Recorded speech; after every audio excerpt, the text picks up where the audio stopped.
Is the Dolce Gusto Esperta single-serve coffee machine worth adding to your own at-home coffee shop? Let's find out today on Aromacup.com.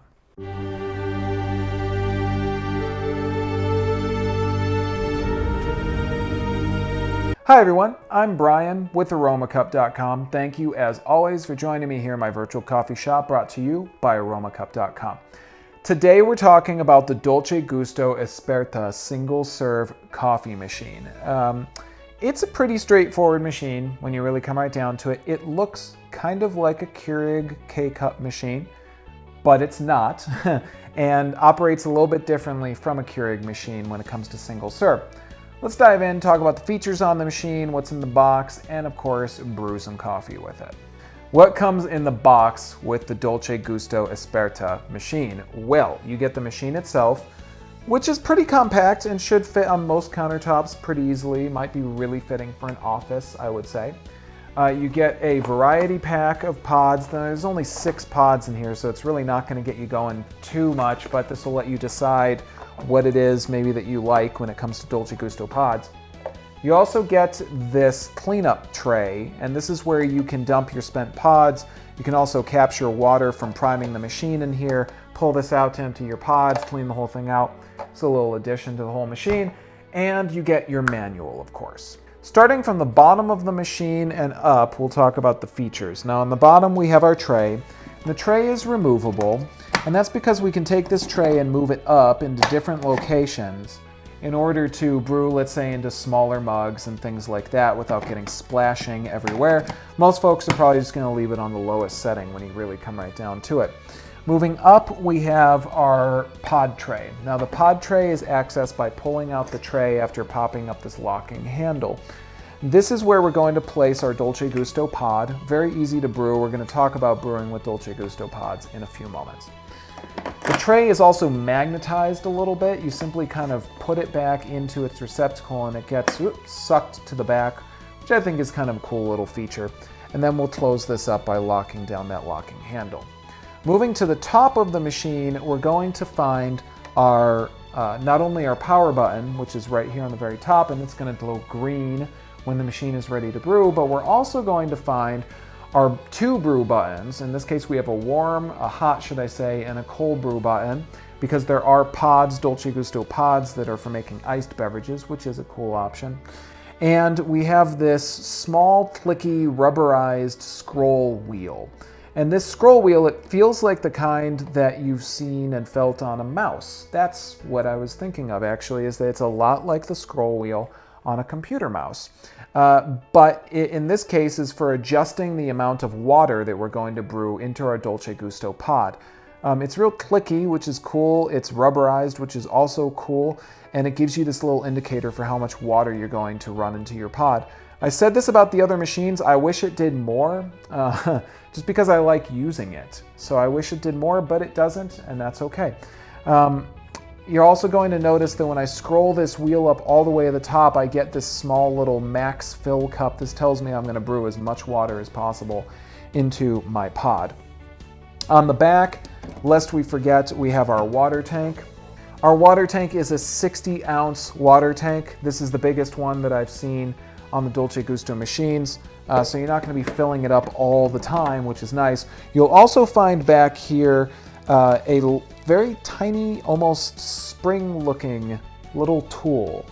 This is the needle cleaning tool, and this is used for cleaning the brew needle in this machine if it ever starts to get stuck up with coffee grounds or something like that. It stores right there at the back of the machine. It's very small, so you're going to want to always place it back into the machine lest you lose it, which would be a real drag.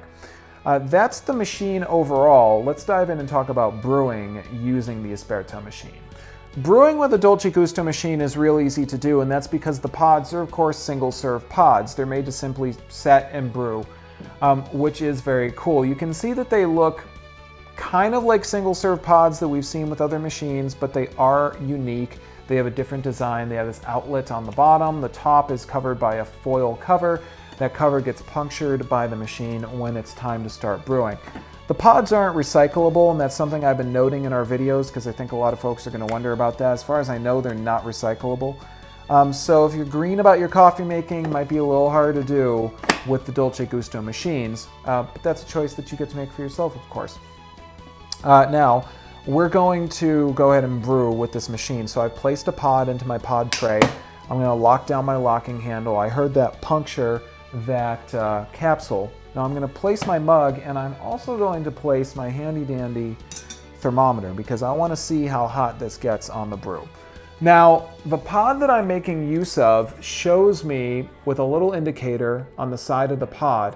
It tells me how much water I should brew into the pod, and each of these is going to have its little indicator to let you know how much you should brew. In this case, it says to brew as much as I can, essentially. So I'm just going to move the dial all the way to the top, and then I'm going to start the brew process. I'm going to use the hot brew, of course.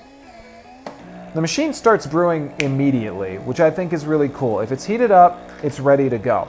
Another thing that's pretty cool is that on this little display on the top, these little lines are going to disappear as the machine makes its way through the brew process.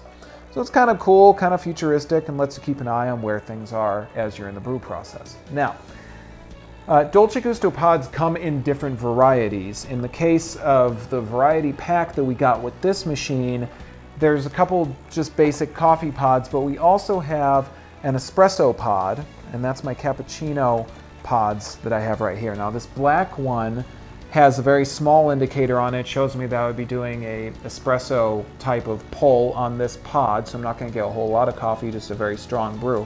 And then I have a milk pod because this is white, and this is to make a cappuccino, obviously. This is going to allow me to make Nescafe's version of a cappuccino. If you are really picky about your cappuccino, you're gonna want to bypass that milk pod because it's just powdered milk, and you're gonna want to use some kind of at-home milk frothing option. But as you can see, there are these combination packs that you can get for the Dolce Gusto machine. I have my Chocochino pods right here, which will allow me to make a chocolate cappuccino essentially, which is kind of cool. So if you like a little bit of variety, you can get it with the Dolce Gusto pods because you can make coffees, you can make specialty drinks, you can make teas, and you can also make cold versions of a lot of those drinks. Just depends on what pods you get from Nescafe for your Dolce Gusto machine. And the machine has finished brewing, and we're looking at just about 180 degrees Fahrenheit on the mark. So 180 is not too bad, I would have to say. For a little machine like this, I've seen a lot of single serve machines come out way below that when you really come right down to it. So 180 degrees, not too bad. If you like a hot brew, I think you are going to get it with this machine.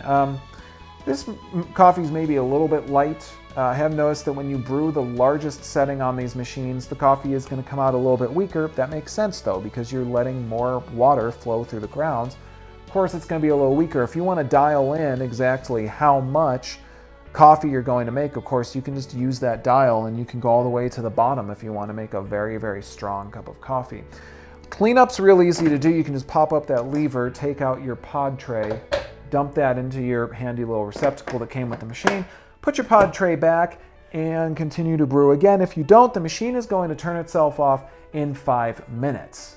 You can circumvent that power off option if you want, but that auto power off option is useful because of course it's going to keep your electricity bill down, and it's going to help you to be nice to the earth in the process. How much is the Dolce Gusto Esperta going to cost you to add to your own at-home coffee shop? You're looking at about $149.99. Not too bad for a little machine that is going to help you quickly and easily make a cup of coffee. Now, of course, you'll have to factor in the cost of what you're going to pay per capsule, which is going to add into the overall amount that you're going to spend on this machine over the lifetime that you have it.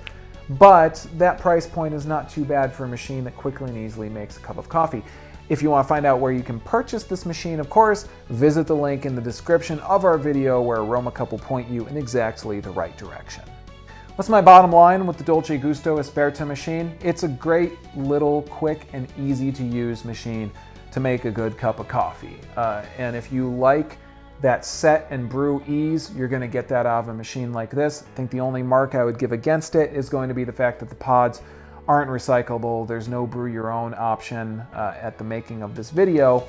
So it's a little harder to be green about your coffee making with this machine, but I like its design. I think it's sleek, It's easy to use, which is awesome. And the only thing I wish is that that little clicky scroll wheel did more, but that's okay. Again, I dig the machine. I think it's pretty cool, and for the price point, not too bad. So I hope you guys thought it was pretty cool and that this was informative and helpful for you. But of course, as always, if I missed anything, if you have questions or comments, get in touch with me here in the comments on this video, or visit us on Aromacup.com, where we will be happy to talk coffee with you guys.